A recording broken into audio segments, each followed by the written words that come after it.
All right. This is the second derivative.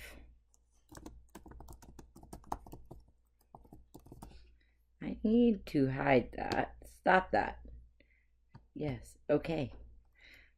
Second derivative. Graphing polynomials using the second derivative.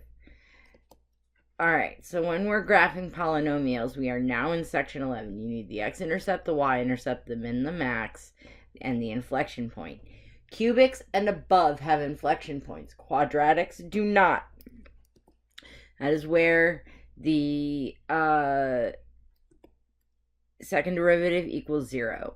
There is no inflection point in a quadratic, so I'm not going to go over it. I do go over one of your homework problems in depth in another video, so I am not going to go over that part, most of these parts in this video, because I don't want to repeat myself, even though I recorded that video years ago.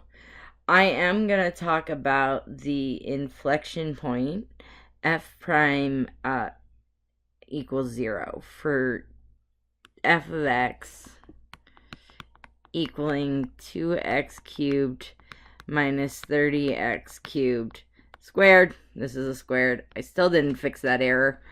Plus 18x. So f prime x is 6x squared minus 60x plus 18. And then f double prime of x is 12x minus 60. So the inflection point is when f double prime of x equals 0. So 12x minus 60 equals 0. X is going to equal 5. So we figure out f of 5. And I'm going to have Excel do that for me in a second. Do I have it open?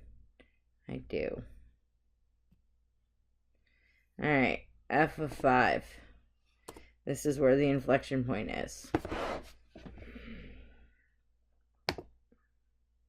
I'm going to drag this down one, and it's going to fill it in. Negative 410 is where our inflection point is.